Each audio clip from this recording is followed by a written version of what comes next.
देखो इसमें क्या है, methods of ways payment, topic का नाम है methods of ways payment. Payment तो करना है, पर किस मेथड से पेमेंट करना है, उसका कैलकुलेशन किस मेथड से होना चाहिए, उसके टोटल 10 फॉर्मूले हैं। 10 अलग अलग आदमियों ने अपना अपना फॉर्मूला बनाया है। तो सबसे पहला बना है ना, सबसे पहला सबसे पुराना टाइम बेसिस, टाइम के हिसाब से पैसा दो। टाइम को आप किस में नापते हो, टाइम को किस में नापते हो, आवर्स में नापते हो। तो एक्चुअल आवर्स, जितना भी वो काम करेगा actual hours into wage rate per hour, खत्म। पर आवर जितना घंटा काम करेगा 1 घंटे के हिसाब से उतना पैसा पाएगा, ठीक है। फिर उसके बाद सेकंड एक फॉर्मूले का जन्म हुआ आउटपुट बेसिस। आउटपुट बेसिस बोलो या पीस बेसिस बोलो, क्योंकि आउटपुट को पीसेस में नापा जाता है। आउटपुट बेसिस या पीस बेसिस, पीस बेसिस। हाँ, तो इसमें क्या रहेगा, एक्चुअल यूनिट्स प्रोड्यूस्ड, या एक्चुअल आउटपुट लिख देता हूँ मैं। आउटपुट को तो आप यूनिट्स में नापोगे ना, कितना आउटपुट उसने बनाया है, कितना यूनिट्स। आउटपुट को किस में नापते हो, यूनिट्स में। तो इसलिए मल्टीप्लाई भी करोगे वेज रेट पर यूनिट से। सिंपल सा लॉजिक है, देखना ध्यान से। अगर आप एक्चुअल आवर्स ले रहे हो, इसलिए वेज रेट पर आवर लोगे, ठीक है। यहाँ पे आप एक्चुअल यूनिट्स ले रहे हो, आउटपुट मतलब यूनिट्स, इसलिए वेज रेट भी पर यूनिट है। सिंपल सी बात है ना। अगर आप मिनट लेते एक्चुअल मिनट्स वर्ड, तो मल्टीप्लाई भी किससे करते हैं, एक्चुअल वेज रेट पर मिनट से करते। जो उसका मेजरमेंट रहेगा वेज रेट भी वैसे ही होना चाहिए, तब तो मल्टीप्लाई करोगे। हाँ, बेस सेम रहना चाहिए, ठीक। फिर उसके बाद आते हैं अब तीसरा। हाँ, तीसरा है हमारे पास, इसमें अगर मैं पहले ही बताऊँ, हाँ देखो, इसमें तीसरे में आने से पहले आप एफिशिएंसी, क्योंकि अब आगे सब में वही काम आएगा, 3rd 4th 5th 6th 7 बहुत सारे में आपको एफिशिएंसी रेशियो पहले निकालना पड़ेगा, फिर आप देख पाओगे कि उसको कितना पैसा देना है। तो मतलब मैं 3rd पॉइंट आने से पहले यहीं पे बीच में आपको एफिशिएंसी रेशियो बताता हूँ। अब एफिशिएंसी रेशियो भी 2 टाइप से निकाला जाता है। हाँ मतलब मैंने इसमें लिख ही नहीं है फॉर्मेट में। हाँ, लिखना। एफिशिएंसी रेशियो भी 2 टाइप से निकाला जा सकता है। देखो क्या क्या। अच्छा, एफिशिएंसी का मतलब क्या होता है, मतलब अच्छे से मतलब। अच्छा सुनो, मैं एम्प्लॉय को ये कब बोलूंगा कि तूने अच्छा काम किया, जब टाइम और आउटपुट ज्यादा बने। बस यही फॉर्मूला आपको काम आएगा, ये लॉजिक से फॉर्मूला बनेगा। On the basis of time या on the basis of output, time कम लगाएगा तो वो एफिशिएंट कहलाएगा, और आउटपुट ज़्यादा बनाएगा, टाइम कम होना चाहिए आउटपुट ज़्यादा होना चाहिए, तब वो एफिशिएंट कहलाएगा। On the basis of output. हाँ, तो देखो आपको 2 चीज़ दिया जाएगा। On the basis of time है ना, तो टाइम के लिए आपको क्या दिया जाएगा, एक दिया जाएगा एक्चुअल आवर्स और एक दिया जाएगा स्टैंडर्ड आवर्स। स्टैंडर्ड आवर्स का मतलब उतने में काम हो जाना चाहिए, ठीक है, और एक्चुअल आवर्स मतलब जितना एक्चुअल में लगा, तो ठीक है। और वैसे ही आपको अगर आउटपुट के बेसिस में निकालना रहेगा तो एक्चुअल आउटपुट और स्टैंडर्ड आउटपुट को देखना पड़ेगा।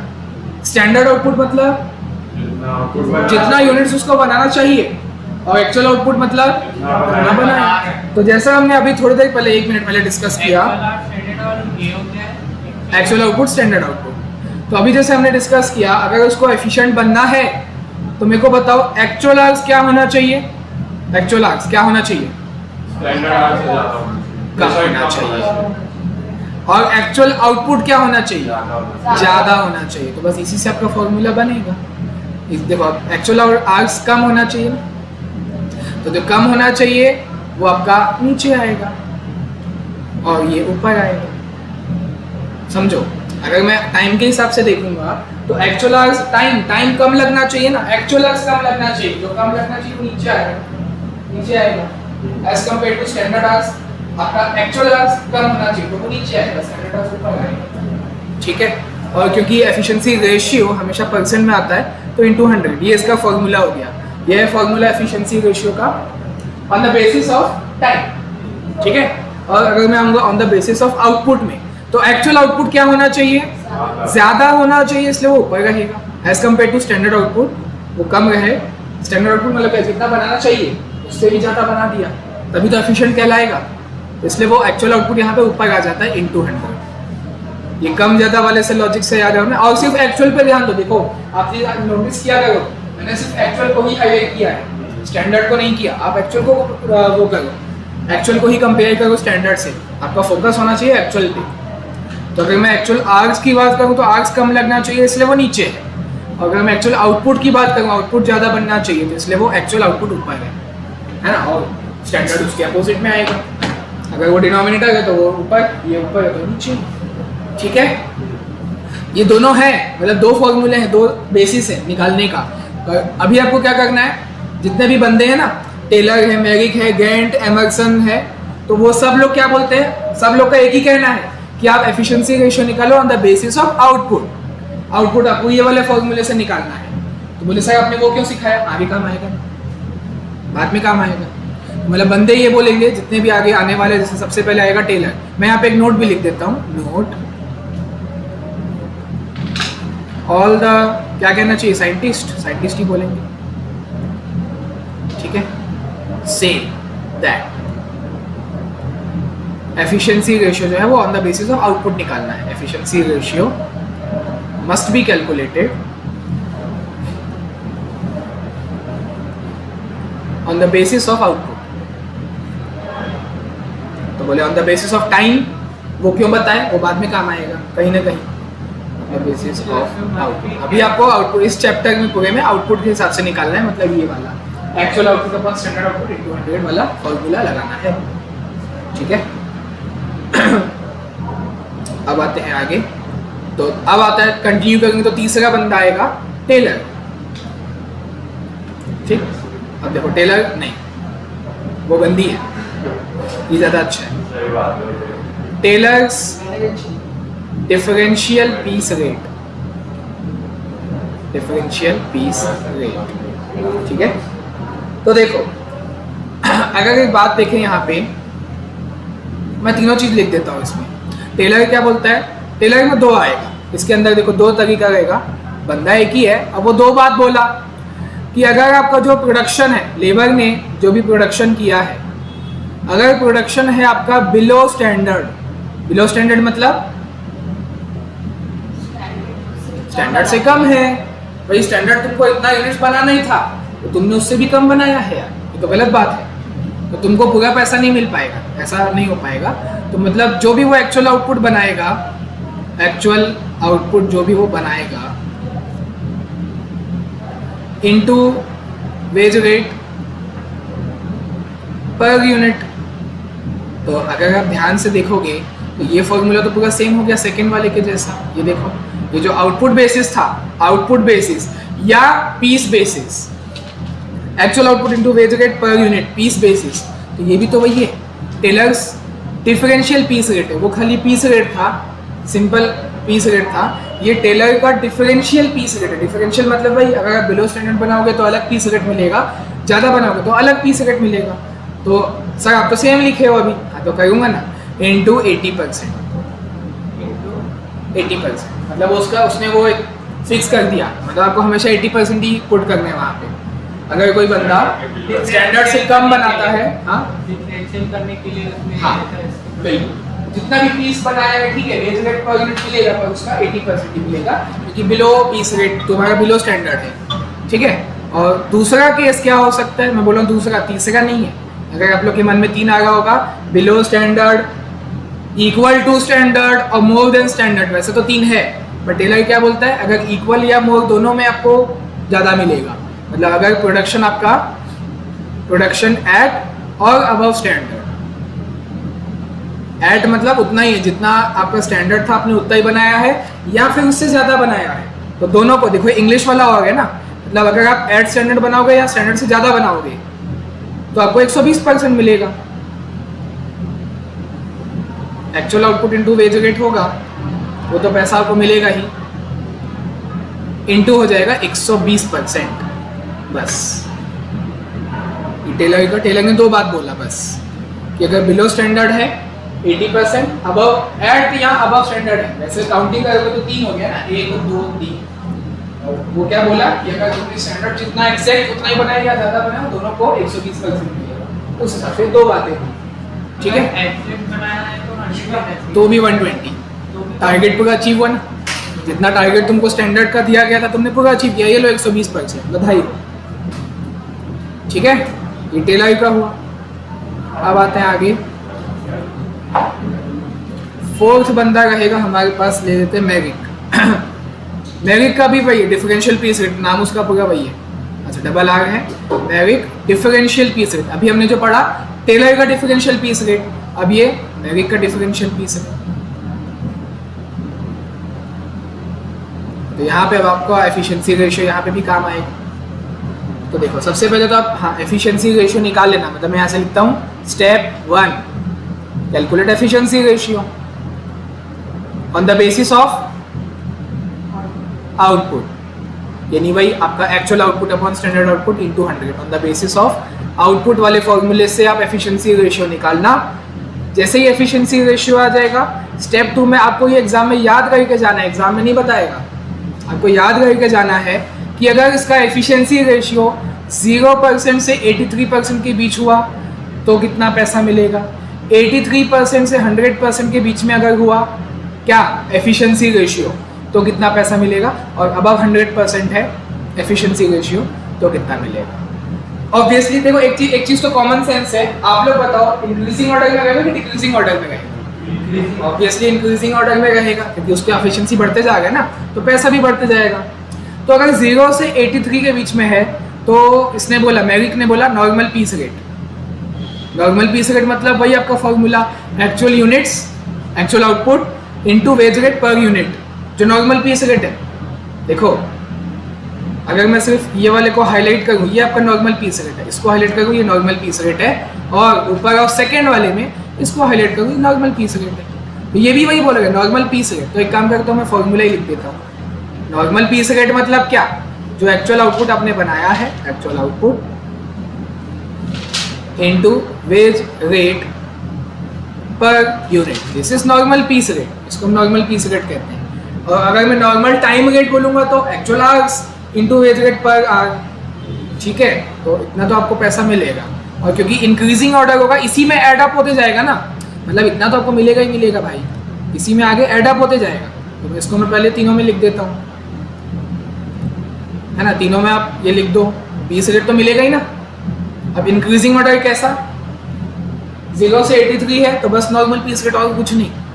83 से 100 है तो इनटू 83 से 100 में देखो एक्चुअल आवर्स वाला है, आउटपुट, आउटपुट है, एक्चुअल आउटपुट वाला है, इसका क्या नाम बोल देंगे? नॉर्मल पीस रेट 83 से 100 वाले को नहीं, 0 से 83 बोले ना। नहीं 83 से 100 वाला। हाँ, तो इसको बस ये लिख के आना है, बस इसका कुछ नाम थोड़ी रहेगा। बस actual output into wage rate per unit करोगे, जो भी आएगा इनटू 110%, ये आपको रट के जाना है, इसमें कोई लॉजिक नहीं है। उन्होंने बनाया और चले गए दुनिया से हमारे लिए बोझ बना के, इनटू 120%। बाकी ऐसे शॉर्टकट याद रख सकते, इंक्रीजिंग ऑर्डर है। अच्छा, एक बात बताओ, अगर मैं कर भी दूँ इसमें इनटू 100% कर भी दूँ तो कुछ अंतर होगा क्या? किसी भी नंबर का 100% क्या होता है, वो खुद ही वही नंबर होता है। तो वह आप ऐसे याद रख सकते हो, 100, 110, 120, है ना। मतलब वहाँ पे अगर मैं गायब कर दूंगा तो हो सकता है आपको याद करने में दिक्कत आए। याद करने के लिए आप बोल सकते हो 100, 110, 120, 10% बढ़ गया, है ना। बाकी 100% करूँ या ना करूँ एक ही मतलब है, नॉर्मल पीस रेट तो मिल ही रहा है, जो ब्रैकेट है वो तो मिल ही रहा है, 100, 110, 120, और वो क्लास इंटरवल याद रखना है 83 को बस मान के चलो ना, 83 को अपना बेस मान के चलो, फिर तो हो गया 0 से, मतलब जब से आप पूछूंगा ना मैरिक, जैसे बोलूंगा मैरिक, आपके मन में आना चाहिए 83, तो 0 से 83 से 100, और फिर 100 के ऊपर, है ना। मैरिक को 83 के नाम से याद रखो बस, और फिर परसेंट कितना मिलेगा, 100, 110, 120, पीस रेट के हिसाब से, टाइम रेट नहीं, पीस रेट, एक्चुअल आउटपुट के हिसाब से। तो ये मैरिक हो गया चौथा, ठीक है। पांचवा आएगा गैंट।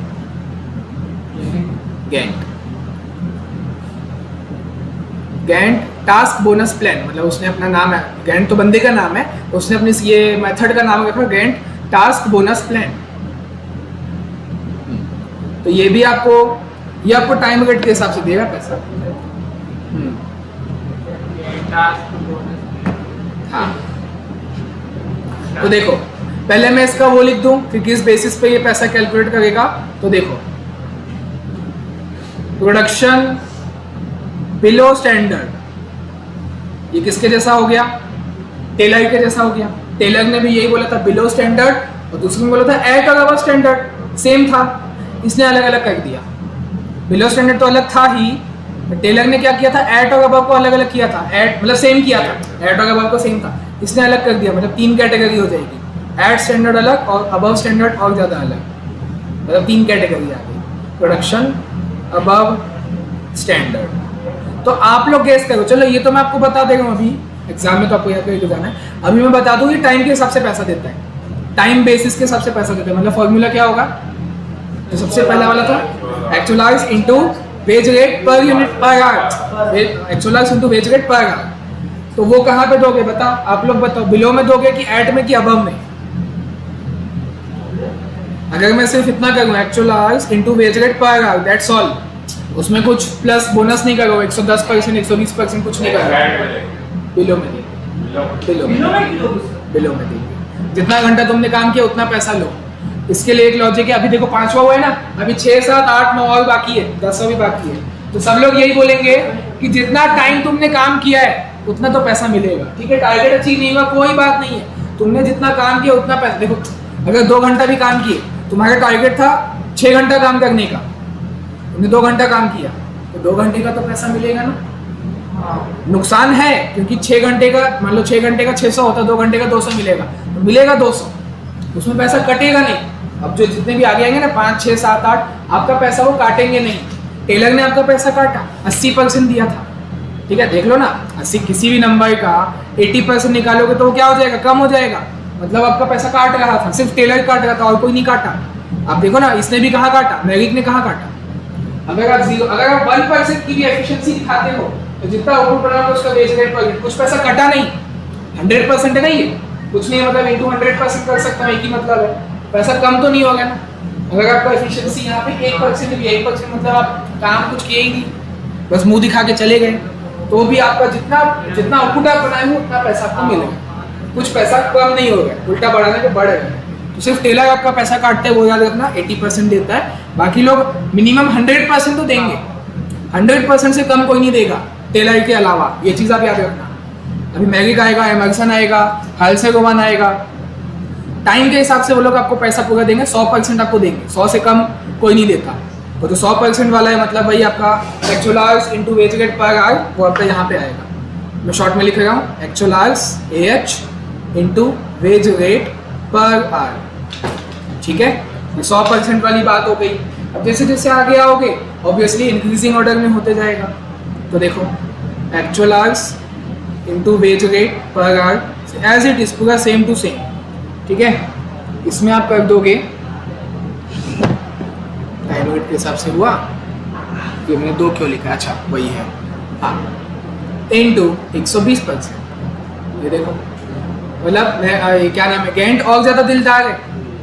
मैरिक ने क्या किया था? मैरिक ने 10% बढ़ाया था। अगर ये 100% है, 100 के बाद इसने 10 बढ़ाया, ये आपको रखना पड़ेगा इसी तरीके से, ये 10 और 10 बढ़ाया।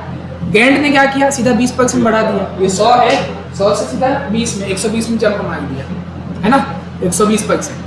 अब अगर आप प्रोडक्शन अबव स्टैंडर्ड कर गए तब तो पूरा मामला ही पलट गया, तब ये पैसा देगा आपको पीस के हिसाब से, क्योंकि आपने स्टैंडर्ड से भी ज़्यादा बना दिया है ना, मतलब और अच्छा काम किया है, तो आपका टाइम मैटर नहीं करता, आपने जितना आपको उसमें ज़्यादा मिलेगा। अगर कोई ऐसा बंदा है, कोई ऐसा लेबर है जिसने स्टैंडर्ड से भी ज़्यादा सामान बना दिया है, तो उसको फ़ायदा तभी होगा जब आप उसको आउटपुट के हिसाब से पैसा दोगे, क्योंकि टाइम तो होगा उतना ही लिया होगा।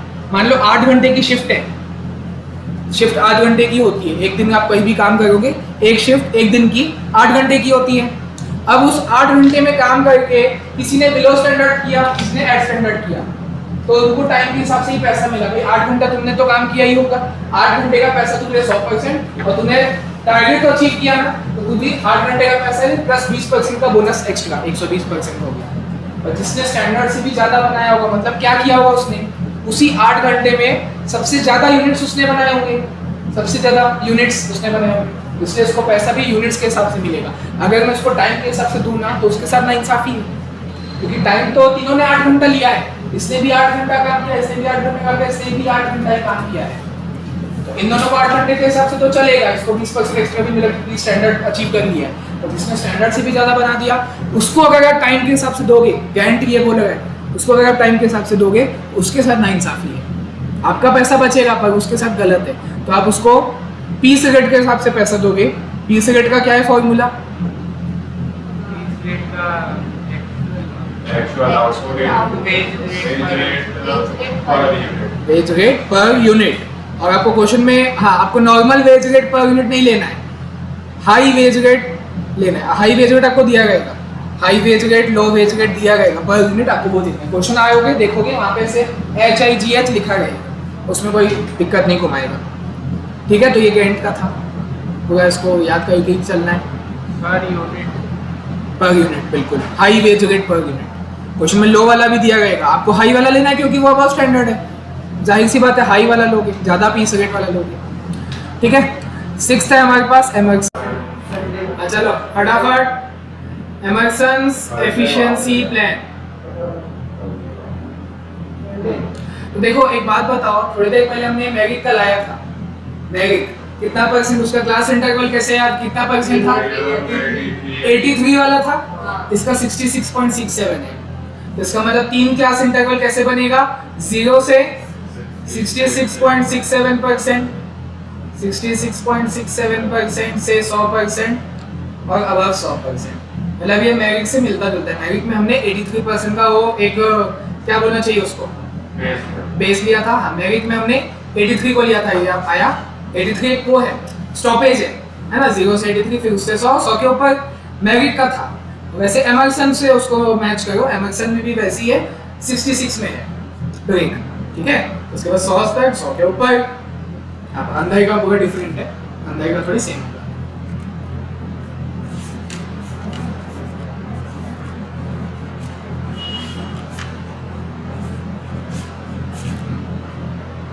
तो देखो, जैसा कि अभी आपने बात की थोड़ी देर पहले, मैंने बताया आप जितना टाइम काम करोगे उसका 100% पैसा, भले आप जीरो तो नहीं बोलना चाहिए, 1%, आप 1% की एफिशिएंसी दिखाओगे तो भी आपको पैसा मिलेगा जितना आपने काम किया, जितना घंटा आपने काम किया, टाइम के हिसाब से पैसा मिलेगा। टाइम के हिसाब से मिलेगा तो क्या फॉर्मूला लिखूंगा टाइम बेसिस का? Actual hours worked into wage rate, कौन सा? पर आवर वाला। तो ये पैसा आपका कोई नहीं छीन सकता, ये आपका सब में रहेगा, यहाँ पे भी रहेगा। Actual hours into wage rate per our, actual hours into wage rate per our, बस वो इंक्रीज होते जाएगा धीरे धीरे, बोनस बढ़ते जाएगा।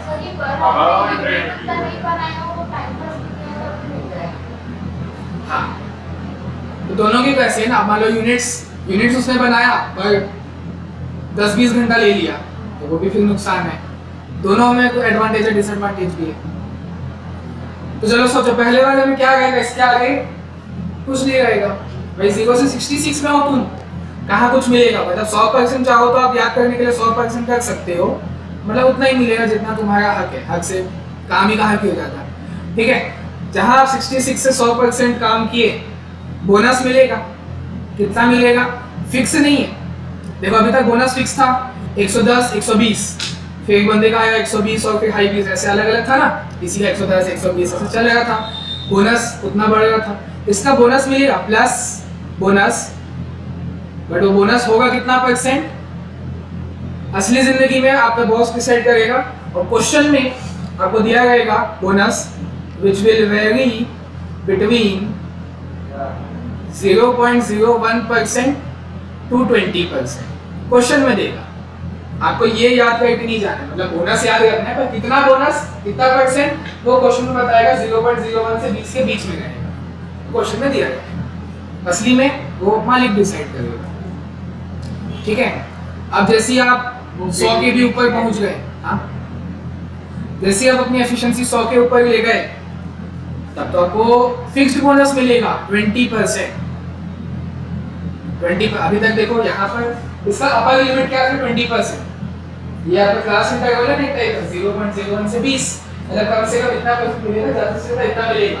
अगर आप ये वाली कैटेगरी में, ज्यादा से ज्यादा 20 मिलेगा, और जैसे आप थर्ड कैटेगरी में आ जाओगे तो तब आपका स्टार्टिंग बोनस 20% है।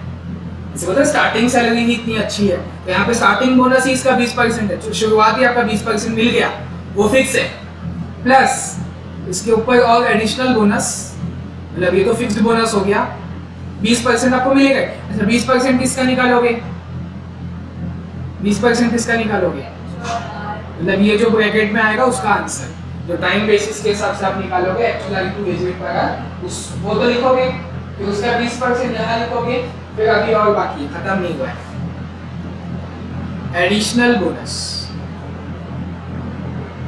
एडिशनल 1% बोनस, ऐसा लिखना चाहिए मुझे, 1% का एडिशनल बोनस मिलेगा, additional 1% bonus for every 1% increase in efficiency.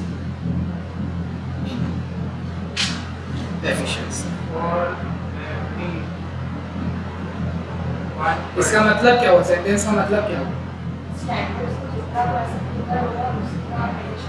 Standard से नहीं, 100 से।